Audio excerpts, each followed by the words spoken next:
கருணாநிதி ஐயா பிறந்தநாளை முன்னிட்டு சிஎம் ஸ்டாலின் அவர்கள் சொல்லியிருக்காங்க, தாழ்ந்து கிடந்த தமிழ்நாட்டை உயர்த்த வந்தவர் அப்படின்னு சொல்லியிருக்காங்க. அப்போது ஆட்சிக்கு வர்றதுக்கு முன்னாடி தமிழ்நாடு அவ்வளவு மோசமாகவா இருந்தது? நீங்கள் வந்து தான் ஆட்சியில் தமிழ்நாடு ஓரளவு கொண்டு வந்தீங்களா முன்னேற்றி? இதெல்லாம் நாங்கள் சொன்னோம்னா அதெல்லாம் புரியாது. சரியா, 1967 நாங்கள் ஆட்சிக்கு வர்றதுக்கு முன்னாடி இங்கே இருந்த ஜனத்தொகை ரொம்ப குறைவான ஜனத்தொகை. அதுக்கு பின்பு வர வர வர ஜனத்தொகையும் கூடி போச்சு. ஆனால் நிறைய இம்ப்ளிமெண்டேஷன் ஒர்க்கு கலைஞர் ஆட்சிக்கு வந்த உடனே ஒவ்வொரு குடிசை மாற்று வாரியம், வாட்டர் போர்டு, இது டிரான்ஸ்போர்ட் கார்பரேஷன், இப்படி பல்வேறு 22 கார்பரேஷன்களாக தொடங்கினார். ஒவ்வொரு கார்பரேஷனையும் கவர்மெண்ட்டுடைய பிரைவேட் செக்டாராக கவர்மெண்ட் செது ஆனால் தனியாக அவங்க செயல்படுவாங்க. இந்த மாதிரிலாம் பண்ணார். அதன் மீது இந்த குடிசை மாற்று வாரியத்தின் மூலிமா பல லட்சம் வீடுகளை கட்டி ஏழை எளிய மக்கள் கொடுத்தாங்க. இதெல்லாம் வந்து கலைஞர் இதை பற்றி சொல்லில் அடங்க அந்த அளவுக்கு அவர்னால் இயன்ற அளவுக்கு செஞ்சுருக்காரு. இந்த தமிழுக்கும் தமிழ் மக்களுக்கும் அவர் ஆற்றிய தொண்டு மிகப்பெரிய தொண்டு. அதை வந்து அதாவது தனி மனிதன் விமர்சனம் இல்லாமல் பார்த்தோம்னா கலைஞர் செஞ்சது அவர் தமிழுக்கு ஆற்றியது தெரியும். ஆனால் இன்றைக்கு அரசியலாக அணுகிற ஒரு காலகட்டமாக இது மாறி போயிடுச்சு. அதனால எல்லாமே அரசியலாக பார்க்குறாங்க. சரியா, ஆகையினால முதல்வர் சொல்கிறத வந்து நாங்கள் ஏற்றுக்கிறோம், அவ்வளோதான். மற்றவங்க ஏற்றுக்கிறாங்களா ஏற்றுக்கலையாங்கிறத பற்றி எங்களுக்கு கவலை இல்லை. புரிஞ்சுதுங்களா? இதே 69% இடஒதுக்கீடுக்காக ஜெயலலிதா அம்மாவுக்கு பாராட்டு விழா நடத்தும் போது அந்த பாராட்டு விழா கூட்டத்தில் மொத்தம் நடந்த 4 பேர்த்துல நான் ஒரு ஆளாக இருந்து பாராட்டினேன். இல்லைன்னு மறுக்க முடியாது. 2021 அந்த அம்மா ஆட்சிக்கு வர்றதுக்கு என்னுடைய பங்களிப்பு மிக பெரிதாக இருந்தது. அப்படியெல்லாம் கூட தான் பண்ணணும். அதே அம்மா வந்து கடைசியில் என்ன பண்ணாங்க, என்ன காலவாரி விட்டு போயிட்டாங்க. அது இதே சசிகலாவும் அவங்களுக்கு சேர்ந்து. அதனால நம்ம தனி மனிதர்களே இனிமேல் தாக்கி பேசி ஒன்றும் ஆக போறதில்லை. அதனால எங்கள் முதல்வர் சொன்னதை கட்சிக்காரன்னா தொண்டனா நான் ஏற்றுக்கிறேன், அவ்வளோதான். சார், தமிழ்நாட்டை முன்னேற்றினதில் கருணாநிதி அவர்களுக்கு நிறையா பங்கு இருக்குன்னு சொல்கிறாங்க. அதுக்கு எதிராக அவங்களோட கருத்துக்கள் ஏதாவது இருக்கா? இல்லை, அதில் வந்து மாற்று கருத்து இருக்க முடியாது. இது வரைக்கும் ஆண்டவங்க வந்து மாறி மாறி அதிமுகவும் ஆண்டிருக்கு, திமுகவும் ஆண்டிருக்கு. இப்போ இந்த 67 ஆனதில் வந்து பார்த்தீங்கன்னா அதில் ஒரு 33 வருஷம், இதில் ஒரு 25 வருஷம் வந்து சற்றாயிரக்குரிய 78 ஆண்டுகள் இருக்குது. இதில் வந்து அதிகமாக 32 ஆண்டுகளுக்கு மேலே வந்து அதிமுக ஆண்டு இருக்குது. இவங்க வந்து ஒரு 25வது வருஷம் முடிச்சிருக்காங்க. அப்போ வந்து இந்த 2 கட்சிகளுக்கும் இன்னைக்கு வந்து அவங்க மாறி மாறி வளர்த்துனாங்க. அதாவது என்னென்னலாம் வந்து நல்லதோ அதுக்கும் இவங்க தான் காரணம், தமிழ்நாட்டில் என்னென்னலாம் கெட்டதோ அதுக்கும் இவங்க தான் காரணம். அப்போ இந்த இடத்துல வந்து அவங்க செஞ்சாங்களா, கலைஞர் வந்து தொண்டாற்றிலே ஆட்டியிருக்காரு. அவருடைய பல திட்டங்கள் வந்து எனக்கு பிடித்த திட்டங்கள்லாம் நிறையா இருக்கு. உதாரணத்துக்கு சொல்லணும்னா இந்த மினி பஸ், அதெல்லாம் வந்து அருமையான திட்டம். சமத்துவபுரம், நமக்கு நாமே, உழவர் சந்தைகள், இந்த மாதிரிலாம் பல திட்டங்கள் வந்து நல்ல திட்டங்கள் எல்லாம் கொண்டு வந்திருக்காங்க. அதே மாதிரி வந்து ஜெயலலிதா பீரியட்ல அவர்களையும் வந்து அந்த தொட்டில் குழந்தை திட்டமாகட்டும், உங்களுக்கு வந்து பல எண்ணற்ற திட்டங்களை வந்து மாணவிகளுக்கு லேப்டாப் கொடுக்கறதாகட்டும், சைக்கிள் கொடுக்கறதாகட்டும், பெண்களுடைய கிராமப்புற பெண்களுடைய வாழ்க்கையை மேம்படுறதுக்கு வந்து கால்நடை வளர்ப்புக்கு அவங்க உதவி செஞ்சாவது பணம் கொடுத்து கால்நடை அவங்களே அவங்க சொந்த காலில் இலவசமா 1000 ரூபாய் கொடுக்கல. அவங்க ஒரு கால்நடை வாங்க வச்சு அதை வளர்த்து அதன் மூலியமா ஒரு பொருளாதாரத்தை, ஒரு கிராம பொருளாதாரத்தை முன்னுக்கு கொண்டு இந்த மாதிரி நல்ல நல்ல ஆக்கப்பூர்வமான திட்டங்கள் எந்த கட்சி வந்தாலும் பாராட்டணும். நமக்கு விமர்சனங்களும் இருக்கு, அதுக்காக வந்து அவங்க ஒண்ணுமே பண்ணலன்னு நம்ம சொல்ல முடியாது. ஆனா எந்த இடத்துல வந்து மாறுபட்ட கருத்து வருதுன்னா, தாழ்ந்து கலந்த தமிழகத்தை, அப்படிதானே உங்களுடைய கேள்வி கேட்டீங்க. அப்போ கேள்வி எங்க வருதுன்னா, இப்ப கலைஞர் 67க்கு ஜெயிக்கிறதுக்கு முன்னாடி தமிழ்நாடு தாழ்ந்து எங்க கிடந்துச்சு? தமிழர்களுடைய பாரம்பரியம் என்ன? தமிழர்கள்லாம் எங்க கர்நாடகாவில் வாழ்ந்தீங்களா இல்ல வந்து மகாராஷ்டிரால வாழ்றீங்களா? இதே நம்ம பூமியில இருந்தவங்க தானே. திருவள்ளுவர் எங்க பிறந்தாரு? ராமலிங்க அடிகள் எங்க பிறந்தாரு? தமிழ் அறிஞர்கள்லாம் எங்க பிறந்தாங்க? இந்த சேர சோழ பாண்டிய மன்னர்கள் எல்லாம் எங்க வந்த ஆட்கள் இவங்க. அப்ப அவங்களுடைய ஆட்சி காலத்துல எல்லாம் வந்து எந்த அளவுக்கு வந்து தமிழகத்தினுடைய மக்களும் தமிழகத்தினுடைய பாரம்பரியம், கலாச்சாரமும், பண்பாடும் எந்த அளவுக்கு ஓங்கி உயர்ந்திருந்துச்சு. அன்னைக்கே வந்து பாத்தீங்கன்னாக்கா எவ்வளோ சீரிய முறையில வந்து அந்த வாட்டர் மேனேஜ்மெண்ட் சிஸ்டத்தெல்லாம் நம்ம கொண்டு வந்திருக்கிறோம். குடவோலை திட்டத்தை வந்து நம்ம வச்சிருந்தோம். எத்தனையோ அரிய சிற்பங்கள், அந்த கல்வெட்டுகள் எல்லாம் தமிழனுடைய பாரம்பரியத்தையும் ஆட்சி முறையையும் பறைசாற்றக்கூடிய உலகத்துக்கே யாரா இருந்தாலும் ஐயோ இவங்க கிட்ட இருந்து கத்துக்கணுங்கிற அளவுக்கு அனைத்து துறைகள்லயும் தமிழகத்துக்கிட்ட ஒரு பெருமையெல்லாம் இருக்கு. அப்பெல்லாம் என்ன திராவிட கட்சிகள் இருந்தாங்களாங்க? அப்பெல்லாம் திராவிட கட்சிகள் வந்தாங்களா? அப்ப இவங்கெல்லாம் வந்துதான் இன்னைக்கு வந்து தமிழகத்தை வந்து தூக்கி பிடிச்சிட்டாங்களா? அது ஏற்புடையது இல்லை. அப்ப நீங்க ஒவ்வொருத்தரும் நீங்க வந்து ஒரு 6 தடவை நீங்க வந்து ஆட்சியில் இருக்கீங்க, இப்ப 7வது தடவை நாங்க ஜெயிக்க போறோம்னு சொல்லணும்ன்றாரு இல்லையா செய்தி வரும்போது. அப்ப ஆட்சியில் இருக்கும்போது பூரா அந்த ஆட்சியில உட்கார்ந்து நீங்க ஏதாவது செய்யணும் இல்ல? அப்ப நீங்க செய்ய வேண்டிய கடமையை செஞ்சதுக்கு வந்து நீங்க எதுக்கு வந்து பரிவட்டம் கட்டிக்கிறீங்க? அது மத்தவங்க சொல்லணும், நம்ம சொல்லக்கூடாது. இப்ப நம்ம சொல்றோம் இல்லையா, இப்ப எத்தனையோ வருஷம் இருந்தாலும் நமக்கு ஒரு சில திட்டங்கள் வந்து டக்குன்னு உடனே ஞாபகம் வருது, நிறைய இருக்கு ஒன்றும். பட் நமக்கு மனசுல பதிஞ்ச திட்டங்கள் நீங்க கேட்ட உடனே ஸ்பான்டேனியஸா நமக்கு வருது. அப்ப அந்த மாதிரி வந்து ஒவ்வொரு மக்கள்கிட்டையும் வந்து அந்த தமிழகத்தினுடைய வளர்ச்சியை யார் கொண்டு சேர்த்தாங்க, எந்த துறை எப்படிங்கிறத கொண்டு போய் சேர்த்தோம். ஸோ அப்ப இன்னைக்கு இருக்கக்கூடிய அதே வந்து இன்னைக்கு தமிழகத்தில் எடுத்துங்க, இன்னைக்கு போதை கலாச்சாரம் இதுக்கு யார் பொறுப்பெடுத்துக்கிறது? இன்னைக்கு கஞ்சா எங்க பார்த்தாலும் கஞ்சா. இப்ப இன்னைக்கு அண்ணா யூனிவர்சிட்டிக்கு முந்தானத்து தீர்ப்பு வந்துச்சு. இப்ப இந்த அளவுக்குலாம் வந்து இதெல்லாம் சீர்கெட்டு போயிருக்கு. இதுக்கெல்லாம் யார் பொறுப்பெடுத்துக்கிறது? ஓகே, நல்ல நல்ல விஷயங்களுக்கு பூரா நாங்க தான் பொறுப்பெடுத்துக்கிறீங்க, ரைட்டு. கெட்டதுக்கெல்லாம் யார் பொறுப்பெடுத்துக்கிறது? அந்த பொறுப்பெடுக்கிறதுக்கும் உண்டான தைரியம் வரணும்ல. அதை எடுத்துக்கிட்டீங்க, ஆமா இன்னைக்கு இருக்கக்கூடிய அவலங்களுக்கும் நாங்க தான் காரணம் அப்படின்னீங்கன்னா, ஆமா நல்லதுக்கும் நீங்க தான் காரணம்னு எல்லாருமே அக்செப்ட் பண்ணுவாங்க.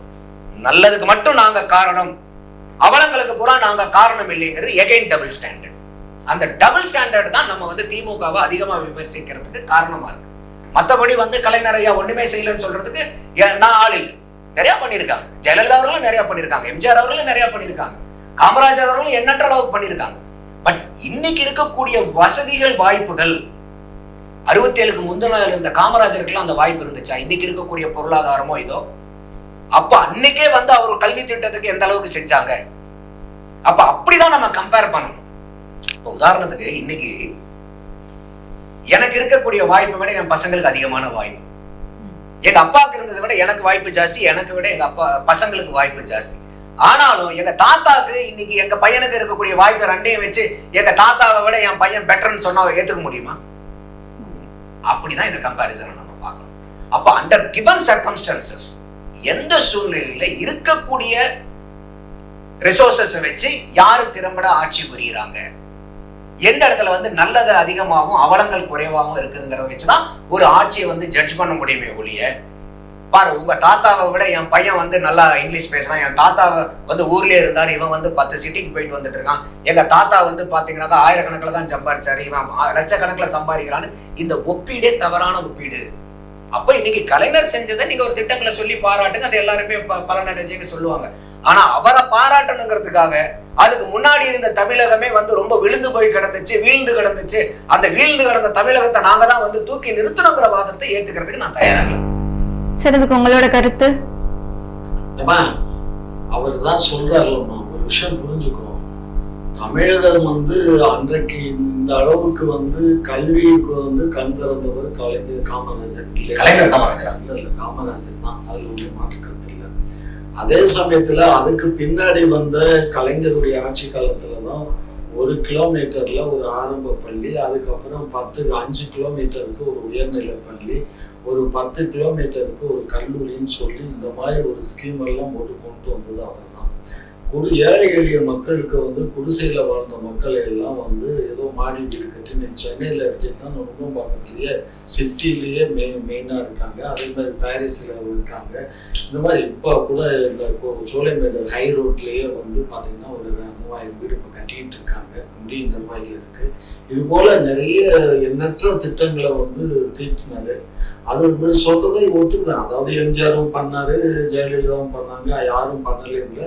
பட் கொஞ்சம் அவங்கள காட்டிலும் இவர் கொஞ்சம் புத்திசாலித்தனமா சில திட்டங்களை கொண்டுட்டு வந்தாரு. ஏன்னா இவர் தான் இந்த கார்பரேஷன்ல ஆரம்பிச்சு இப்ப இவர் சொன்னதுலயே வந்து உழவர் சந்தை எல்லாம் வந்து ஆரம்பிச்சாரு. அது அந்த அம்மா வந்து மூடி பிடிச்ச உழவர் சந்தைய அது ரொம்ப ரேரா நடக்குது, அந்த பழைய மாதிரி இல்லை உழவர் சந்தைகள். அதே மாதிரி சமத்துவபுரங்கிறது வந்து 100 சமத்துவபுரங்களை வந்து அவருடைய ஆட்சி காலத்திலேயே கட்டி முடிச்சாங்க. அந்த சமத்துவபுரம் வந்து ஃபெயிலியரா இல்ல நல்லதா அப்படின்னு பார்த்தோம்னா, எப்படியோ அங்க ஒரு வீடு எல்லா ஜாதிக்காரரும் ஒரே இடத்துல வசிக்கிறதுக்குரிய ஒரு அமைப்பு உண்டாச்சு இல்ல, அது ஒரு பெரிய விஷயம் தானே. அது மாதிரி பண்ணாங்கம்மா. அதாவது நான் என்ன சொல்றேன், அதுக்காக நாங்க தான் பண்ணோம்னு சொல்லல. இப்ப எம்ஜிஆர் பண்ணாங்க, ஜெயலலிதா பண்ணாங்க, இவங்களை காட்டிலும் நாங்க காமராஜரும் பண்ணாரு, நாங்க அதை காட்டிலும் அதிகமா பண்ணியிருக்கோம், அவ்வளவுதான். ஆமா சார் பண்றீங்க, ஆனா நடக்கிற அவலங்களுக்கு பொறுப்பேத்துக்க அவலங்களுக்கு ஏமா அரசு இங்க பாருமா, ஒரு விஷயம் புரிஞ்சுக்கோமா. இன்னைக்கு எங்கேயாவது வந்து இன்னைக்கு இருக்கக்கூடிய அவலங்கள் எல்லாம் 67க்கு முன்னாடி காமராஜர் அன்னைக்கு வந்து படிப்பறிப்பு கம்மி, நல்லா யோசிச்சுங்க. இன்னைக்கு வந்து இதே வந்து இங்க மாறு தட்டிக்கிறாங்க இல்லையா, இன்னைக்கு படிப்பறிவுல வந்து தமிழ்நாடு எங்க இருக்குன்னு. அப்ப படிப்பறிவு கம்மியா இருந்தா கூட அன்னைக்கு படிப்பறிவு கம்மியா இருக்கக்கூடிய சமுதாயத்துல இவ்வளவு சீர்கெட்ட அவலங்கள் நடந்துச்சா? இன்னைக்கு இது நடக்குதுன்னா இதுக்கு என்ன காரணம்? இவருக்கு வயசு இல்ல. ஆனா காமராஜர் ஆட்சி காலத்திலயும் சரி, பக்தவச்சலம் ஆட்சி காலத்திலயும் எங்கேயும் வந்து அப்ப இந்த மாதிரி எல்லாம் நிறைய நடந்துச்சு. கஞ்சா எல்லாம் அன்னைக்கே பயங்கரமா இருந்துச்சு. ஆமா, அன்னைக்கே நானே சிறு ஊழல்கள் எல்லாம் இன்னைக்கு இருக்கிற மாதிரி ஊழல்கள் அதெல்லாம் ஊழல் இல்ல. ஊழல் காமராஜர் இறக்கும் போது அவருடைய சொத்து என்னங்க? ஊழல். அவர் வீட்டுக்கு வந்து அவங்க அம்மா கஷ்டப்படக்கூடாதுன்னு அந்த பகுதியில் இருந்தால் வந்து ஒரு பைப் லைன் போட்டு கொடுத்துட்டான். அதை வந்து பிடிக்க எரிஞ்சாரு காமராஜர். பைப் லைன் நல்லா யோசிச்சு பாத்துங்க. வயசான அம்மாவுக்கு அந்த மாதிரி தலைவர்கள் இன்னைக்கு அரசியல் தலைவர்கள் இருக்கீங்க. அதனால அதெல்லாம் ஊழல் எல்லாம் இல்லம்மா. காமராஜர் பக்தவச்சலம் ஆட்சி காலத்துல ஊழல் எல்லாம் கிடையாதுமா. அதுக்கு பின்னே வந்த ஆட்சி எல்லாம் வந்து என்ன ஆயிடுச்சுன்னு சொன்னா, நீண்ட காலமா வந்து அரசியல்ல இருந்து அவங்க எல்லாம் சொத்து பத்துகள்லாம் இழந்து போனதுனால, ஏன் நமக்கு வந்து சந்தர்ப்பம் ஆட்சிக்கு வந்திருக்குமே, நம்ம கொஞ்சம் ஏதாவது சம்பாதிக்க கூடாதான்னு சில பேர் கொஞ்சம் சம்பாதிச்சுக்க கூடாதா இல்லையா? சரியா?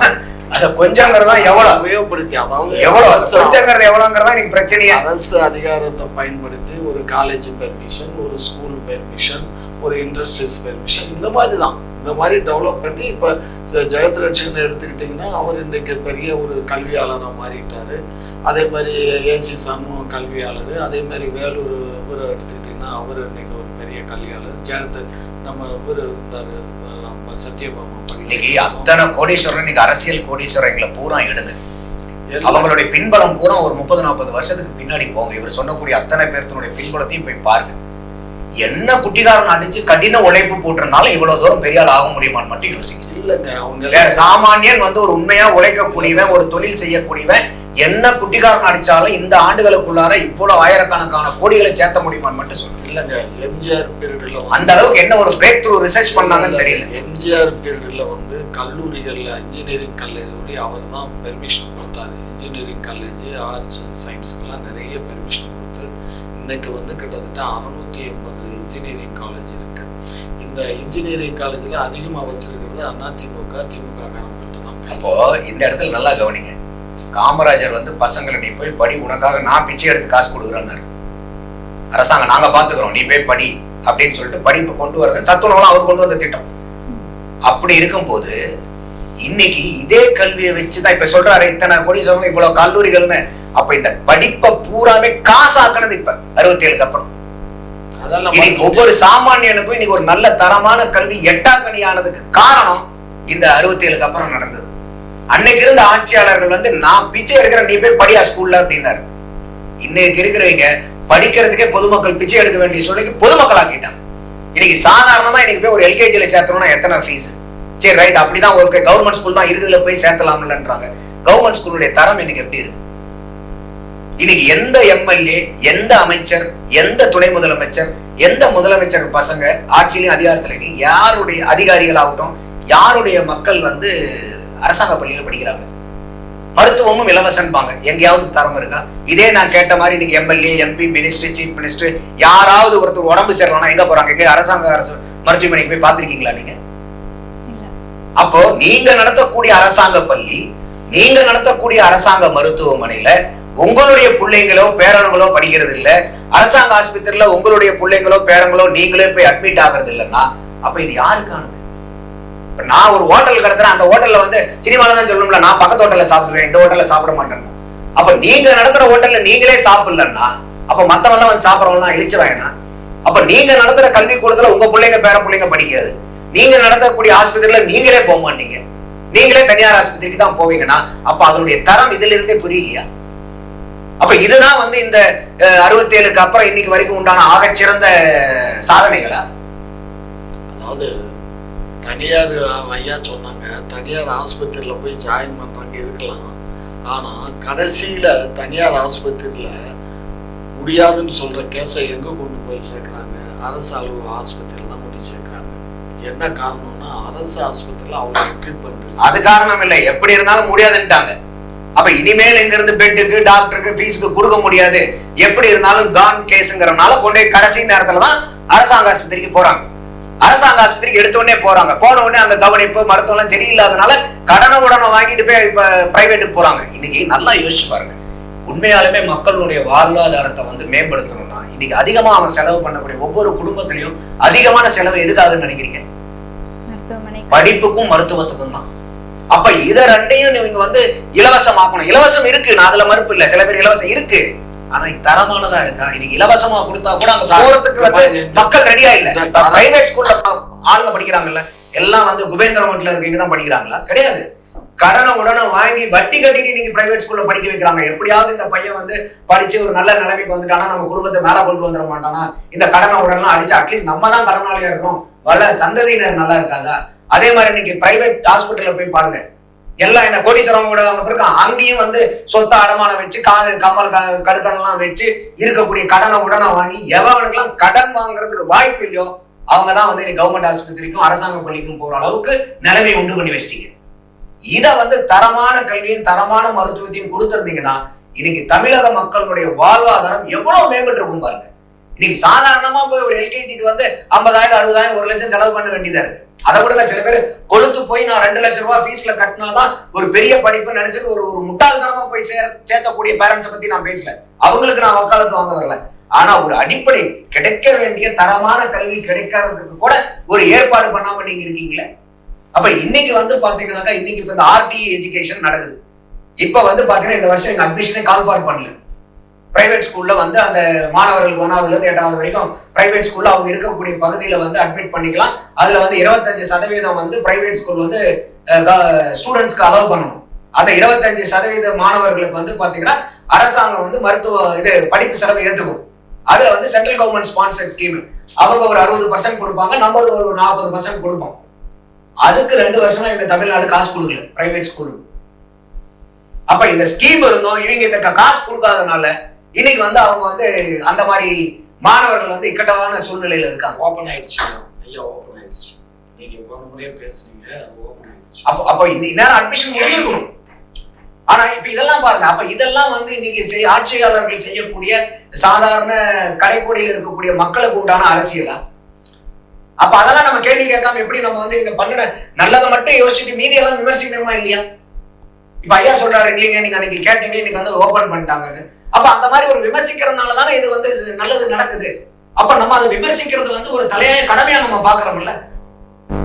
சரி, இப்ப இவங்க சொன்ன கருத்துக்கு நீங்க ஏதாவது முரண் கருத்து தெரிவிக்கிறீங்களா? ஆமாமா, என்னன்னா அரசாங்க ஆஸ்பத்திரி அரசாங்க அலுவலகங்கள்லாம் வந்து பணி ஊழியர்கள் எல்லாம் யாரு பணிபுரியுறா? எல்லாம் நம்ம மக்கள் தான், தமிழ்நாட்டு மக்கள், நம்ம மக்கள் தான். ஆஸ்பத்திரியில டாக்டரா இருக்காங்க, செவிலியரா இருக்காங்க, ஆபீஸ் பாய் வாழ்வாய் எல்லாம் இருக்காங்க. ஆனா அவங்களுடைய கடமையை சரியா செஞ்சா அந்த அரசு ஆஸ்பத்திரியில நல்லாவே செயல்படும். வரக்கூடிய டாக்டர் வந்து தனியா ஹாஸ்பிட்டல் ஒண்ணு வச்சுக்கிட்டு இங்க பேருக்கு அளவுக்கு இங்க அரசு ஆஸ்பத்திரிக்கு வந்துக்கிட்டு இவங்களை கேன்வாஸ் பண்ணி அங்க வாங்க, இங்க வாங்க, அங்க போங்க, இங்க போங்கன்னு இந்த ஆள் பிடிக்கிற வேலையை தான் அரசு ஆஸ்பத்திரியில வேலை பார்க்குற டாக்டர்ஸ் பாக்குறாங்களே தவிர வேற எதுவும் இதை கண்காணிக்க வேண்டியது யாருங்க? இதெல்லாம் நடக்காம தடுக்க வேண்டியது யாருங்க? அது அந்த வேலை தான் நடக்குது. அதைத்தான் நம்ம ஆட்சிக்கு வந்த உடனே என்ன பண்ணோம்னா, கண்டிப்பா வந்து தனியார் ஹாஸ்பிட்டல் இங்க வேலை பார்க்கக்கூடியவங்க தனியார் ஆஸ்பத்திரி வைக்கக்கூடாது அப்படின்னு சொல்லி ஒரு சட்டமே ஜீவோ போட்டாச்சு. ஆனா இவங்க ஊழல் பண்றதுக்கே வழங்கப்பட்டவங்க இவங்க என்ன பண்றாங்க, அவங்க ஆஸ்பத்திரி அவங்க பேர்ல இருக்காது, இவங்க கெஸ்டா போற மாதிரி அந்த ஹாஸ்பிட்டலுக்கு போய் வந்து அந்த மாதிரி பண்ண ஆரம்பிச்சிட்டாங்க இப்போ. அதனால இந்த டாக்டர்ஸுக்கு வந்து அதிகமான சலுகை, அதிகமான சம்பளம், இதை வந்து அரசாங்கம் கொஞ்சம் நெருக்கணும். அதே மாதிரி அங்க வேலை பார்க்கக்கூடிய செவிலியர்கள் வந்து பற்றாக்குறை இருக்கு. அதை இப்ப ஏற்கனவே ஒரு 300 செவிலியர்களை செலக்ட் பண்ணிட்டாங்க போல இருக்கு. அது அப்பாயின்மெண்ட். நீங்க அரசாங்கத்துல 6 லட்சத்துக்கும் மேற்பட்ட காலி இடங்கள் இருக்குங்க. என்ன பண்ண அப்ப இன்னைக்கு இப்ப ஐயா சொல்றாரு அங்க இருக்கிறவங்க எல்லாம் கரெக்டா வேலை பார்த்தா போதுன்னு. இப்ப ஒண்ணு இல்ல, இப்ப இன்னைக்கு வந்து புள்ளிவரம் 2022-23 நம்மளுடைய சாங்ஷன் கவர்மெண்ட் எம்ப்ளாயிஸ் உடைய ஸ்ட்ரென்த் வந்து 14 இருந்து 15 லட்சம் வரைக்கும். அன்றைய காலகட்டத்திலே வந்து பாத்தீங்கன்னா 9 லட்சம் ஊழியர்கள் தான் இருந்தாங்க. திமுக வந்து நாங்க ஆட்சிக்கு வந்துட்டு அப்ப அவங்க தேர்தல் வாக்குறுதி கொடுக்கும்போது 3.5 லட்சம் பணியிட வேகன்சி இருந்துச்சு. ஒரு வருஷத்துக்கு சற்றேறக்குறைய ஒரு 50,000 பேர் வந்து ரிட்டையர் ஆவாங்கன்னு வச்சுக்கோங்களேன் ஒரு தமிழ்நாடு கவர்மெண்ட்ல. அப்ப அன்னைக்கு அவங்க கொடுத்த வாக்குறுதினா 3.5 லட்சம் காலி பணியிடங்கள்லாம் நாங்க நிரப்புவோம். அடுத்தது இன்னும் 2 லட்சம் புதிய பணியிடங்கள், அரசாங்க பணியிடத்தை நாங்கள் உண்டாக்குவோம்னு சொன்னாங்க. அப்போ 3+2 5.5. ஆனா இந்த கடந்த 5 வருஷத்துல அவங்க போட்ட வேலை வாய்ப்பு எவ்வளவு தெரியுமா? 40,000. ஆனா எங்க கணக்கு சொல்லுவாங்க நாங்க 70,000. அந்த மீறி 30,000 என்னன்னா கான்ட்ராக்ட் எம்ப்ளாயிஸ். இந்த கான்ட்ராக்ட் எம்ப்ளாயிஸ் வரும்போது ஒரு பெரிய பிரச்சனை என்னன்னா, இவங்க கட்சி சொல்றாங்களே நாங்க சமூக நீதினு, அதை குளிதோண்டி புதைக்கிறது இந்த கான்ட்ராக்ட் எம்ப்ளாயிஸ் சிஸ்டம். நீங்க கான்ட்ராக்ட் எம்ப்ளாயிஸ் அப்பாயிண்ட் பண்ணும்போது எந்த விதமான ரிசர்வேஷன் நீங்க பின்பற்றணுங்கிற அவசியமே கிடையாது. ஆனா இதே நீங்க ஒரு பர்மனன்ட் கவர்மெண்ட் எம்ப்ளாயி எடுக்கும்போது அந்த ரிசர்வேஷன் சிஸ்டத்தை ஃபாலோ பண்ணணும். இப்ப கான்ட்ராக்ட் 70,000 பேர் போட்டுருக்காங்க, அதுல 40,000 பேர் கவர்மெண்ட் எம்ப்ளாயி, அதுக்கு ரிசர்வேஷன் ஃபாலோ பண்ணுது. 30,000 பேருக்கு எந்த ரிசர்வேஷனும் கிடையாது. எங்க இருக்குது சமூக நீதி இதுல? அப்போ இவ்வளவு வேலை வாய்ப்புகள் நமக்கு பிரச்சனை இருக்குது. எதுக்காக சொல்ல வரேன்னா, இப்ப அரசாங்கம் ஊழியர்கள் நல்லா 10 பேர் இருக்கிற இடத்துல 2 பேர் மட்டும் வேலை பார்த்தாங்கன்னா அவங்களால நிம்மதியா வேலை பார்க்க முடியுமா? எவ்வளவு பணிச்சுமைகள் அவங்களுக்கு வரும். இப்ப இந்த மாசத்துல மட்டும் பாருங்க 8,144 பேர் ரிட்டையர் ஆயிருக்காங்க. இப்ப இன்னைக்கு 6 லட்சம் பேருக்கு மேல வேகன்சி இருக்கு. 4 வருஷத்துல 40,000 பேரை போட்டிருக்கீங்க. இந்த ஒரு வருஷத்துல 40,000 பேர்த்த நாங்க போட போறோம்னு பட்ஜெட்ல சொல்லியிருக்காங்க. மொத்தம் 80,000 பேர். இவங்க கொடுத்த வாக்குறுதி 6 லட்சம் பேர்த்துல வெறும் 80,000 பேர் அப்பாயிண்ட் பண்ணீங்கன்னா மீதி இருக்கக்கூடியது இன்னைக்கு அரசாங்கத்துல கனவுக்கு போற எவ்வளவு இளைஞர்கள் இருந்திருப்பாங்கம்மா. இந்த வாக்குறுதி எல்லாம் பார்த்துட்டு நம்ம படிச்சு முடிச்ச உடனே நமக்கு கவர்மெண்ட்க்கு வேலை கிடைக்கும். இப்ப தமிழ்நாட்டுல என்ன ஒண்ணுன்னா, அரகாசுனாலும் அரசாங்க காசுன்னு ஒரு டைலாக் உண்டு. அப்ப அதுக்காக நமக்கு அரசாங்க வேலை கிடைச்சிரும், நம்ம வாழ்க்கை நல்லா வரும். எத்தனை இளைஞர்கள் கனவு கண்டுட்டு இருப்பாங்க. அத்தனை பேருடைய கனவை மண்ணள்ளி போட்டாச்சு. இதுல வேற சட்டமன்றத்துல இப்ப முடிஞ்ச சட்டமன்றத்துல ஸ்டாலின் ஐயா அவர்கள் அனௌன்ஸ் பண்ணாரு, அதுக்கு முன்னாடி வரைக்கும் திருமணம் ஆகாத பெண்களுக்கு 15,000 ரூபாய் அட்வான்ஸ், ஆண்களுக்கு 6,000 ரூபாய் அட்வான்ஸ் கொடுத்துட்டு இருந்தாங்க. இப்ப சட்டமன்ற கூட்டத்தொடர்ல என்ன அனௌன்ஸ் பண்ணாரு தெரியுங்களா? பட்ஜெட்ல 5 லட்சம் ரூபாய் அட்வான்ஸ். நீங்க ஒரு கவர்மெண்ட் எம்ப்ளாயா இருந்து உங்களுக்கு கல்யாணம் ஆகாத நபர் ஆணோ பெண்ணா இருந்தீங்கன்னா 5 லட்சம் ரூபாய் உங்களுக்கு முன்பணம். ஆனா என்னுடைய கேள்வி, இன்னைக்கு கல்யாணம் ஆகாத நபர்கள் அரசாங்க வேலை வாய்ப்பு எத்தனை பேருக்கு கிடைச்சிருக்கு? அரசாங்க ரிட்டையர் ஆகிற காலத்துலதான் வாழ்ந்து முடிஞ்ச காலத்துலதான் ஒருத்தருக்கு கவர்மெண்ட் வேலையை கிடைக்கும் போல இருக்கு. அப்ப இத்தனை லட்சம் போஸ்டர் காலியா வச்சிருந்துட்டு அனௌன்ஸ்மெண்ட் மட்டும் பாருங்க, நாங்க முன்பணம், திருமண முன்பணம் 5 லட்சம் ரூபாய். யாருக்கு? அந்த மாதிரி இளைஞர்களுக்கு நீங்க வேலை வாய்ப்பு கொடுத்துருக்கீங்கன்னா அவன் கல்யாணம் ஆகாம இருப்பான். இளைஞர் பெண்ணோ மகனோ கல்யாணம் ஆகாம இருப்பாங்க. அவங்க கல்யாணத்துக்கு 5 லட்சம் ரூபாய் அட்வான்ஸ் வாங்கலாம். இன்னைக்கு யார் அட்வான்ஸ் வாங்குறது? அப்ப எவ்வளவு பெரிய இந்த திட்டங்கள் எல்லாம் புரியுதா நான் சொல்றது உங்களுக்கு? ஒரு பக்கம் அனௌன்ஸ்மெண்ட், இன்னொரு பக்கம் போத்தீங்கன்னா வேலைக்கே அப்பாயின்மெண்ட் கொடுக்கல. அப்ப இந்த 5 லட்சம் ரூபாய் யாருக்கு கொடுக்க போறீங்க? வெறும் அனௌன்ஸ்மெண்ட். அப்போ இதுதான் இன்னைக்கு இருக்கக்கூடிய ஆட்சியினுடைய யதார்த்தமான நிலைமை. அப்போ இந்த இடத்துல அரசாங்க ஊழியர்களை நீங்க குற்றம் சொல்றீங்களே, எந்த அடிப்படையில நீங்க குற்றம் சொல்றீங்க சார்? 6 லட்சம் 15 லட்சம் பேர் இருக்க வேண்டிய இடத்துல இன்னைக்கு 9 லட்சம் பேர் தான் இருக்காங்கன்னா, இந்த 6 லட்சம் பேருடைய வேலையை இந்த மீதி இருக்கக்கூடிய 9 லட்சம் பேரும் செய்யணும்னா எவ்வளவு பணிச்சுமை, எவ்வளவு சிக்கல்கள் நடக்கும்? அப்ப அவங்களுடைய மன உளைச்சல் எவ்வளவு தூரம் ஆளாக்கப்படுவாங்க? அப்ப அவங்களுக்கு அங்க ப்ரொடக்டிவிட்டி இருக்குமா? அவங்களுக்கு எஃபிஷியன்சி இருக்குமா? ஒரு ஜாப் சாட்டிஸ்பாக்சனோட அவங்க வேலை பார்ப்பாங்களா? அப்படி இல்லாத பட்சத்துல அவன் எப்படி போய் அங்க நல்லா வேலை? அப்ப இதெல்லாம் கண்காணிக்கிறதுக்கு தானே அரசாங்கம். அப்ப அரசாங்கம் செய்ய வேண்டிய கடமையை செய்யாதனால ஒரு தவறு நடக்குது. அந்த தவறை தூக்கி நீங்க ஊழியர்கள் மேல, அரசாங்க ஊழியர்கள் மேல பழி சுமத்துறது எந்த விதத்துல நியாயம்? இப்ப பாருங்க, சிறை காவலர்கள், முதல்நிலை காவலர்கள் ஒரு 150 பேருக்கு மேல எந்த விதமான முன்னறிவிப்பும் இல்லாம இப்ப டிரான்ஸ்பர் பண்ணிருக்காங்க. இப்ப எல்லாருமே ஸ்கூல்ல அட்மிஷன் பண்ணிருப்பாங்க இல்லையா?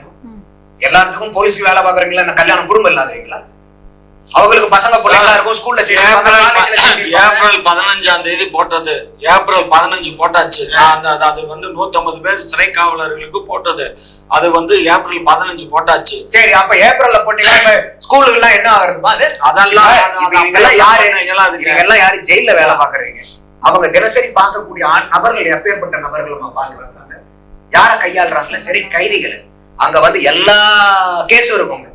அப்ப அவங்களுக்கு எவ்வளவு மனச்சுமையில இருப்பாங்க, மன பாரத்துல இருப்பாங்க. அவங்களுக்கு ஒரு ரிலாக்ஸேஷன் என்ன, ஒரு வீட்டுக்கு போய் அவங்களுடைய கணவனையோ ஒரு மனைவியோ குழந்தைகளையோ பார்த்து பேசும்போதுதான் அவங்களுக்கு அங்க வேலையில இருக்கக்கூடிய அத்தனை சுமைகளையும் இங்க இறக்கி வைக்க முடியும், ஒரு ஆசுவாசப்படுத்திக்க முடியும். இப்ப திடீர்னு பாத்தீங்கன்னா ஒரு 2 மாசத்துல எல்லாத்தையும் நீங்க தூக்கி அடிக்கிறீங்கன்னா அதுக்கு எந்த விதமான கலந்தாய்வும் கிடையாது. இதுக்கு அவங்களுடைய கன்சர்னே கேட்கல. சார், எந்த விதமான ஆய்வு தூக்கி அடிக்கிறது எங்க போடுறோம் அங்க போய் காடுதான். காவல்துறைக்கு அப்படி எல்லாம் கிடையாதுங்க. ஒன்லி டீச்சர்ஸ்க்கு மட்டும் தாங்க கலந்தாய்வு. ஏன் காவல்துறை மட்டும் ஏன் நீங்க அப்படி பண்ணக்கூடாது? காவல்துறை மட்டும் பண்ண இயலாதுங்க. எந்த டிபார்ட்மெண்ட்டும் கிடையாது, டீச்சர்ஸ் தவிர வேற யாருக்கும் கலந்தாய்வு. அப்போ இந்த டைமிங் இது எல்லாமே பாருங்களேன், எவ்வளவு தூரம் வந்து ஒரு அரசாங்க ஊழியர்கள் மேல நீங்க குறை சொல்றதுனால இதெல்லாம் நம்ம எங்க சிக்கல் இருக்கு நம்ம சொல்ல வேண்டியது வருது. அப்போ இவங்க வெற்றி வரும்போது பாருங்க, எங்களுடைய ஆட்சி பாத்தீங்களா எவ்வளவு வளர்த்திருக்கோம் பாத்தீங்களா. ஆனா எங்கெல்லாம் ப்ராப்ளம் இருக்கும், சரியில்லைங்க, கவர்மெண்ட் ஸ்டாஃப் சரியில்லைங்க. ரைட்டு, அந்த கவர்மெண்ட் ஸ்டாஃப்ஸை மேனேஜ் பண்றது யாரு? நீங்க தானே, ஆட்சி தானே, அமைச்சர்கள் தானே. அப்ப அதிகாரி தப்பு பண்ணிட்டாங்கன்னா ஒரு அமைச்சர் கரெக்டா இருந்தா எப்படி அதிகாரிகள் தப்பு செய்ய முடியும்? அப்போ அதைத்தான் நம்ம இங்க விமர்சிக்க வேண்டிய தேவை வருது.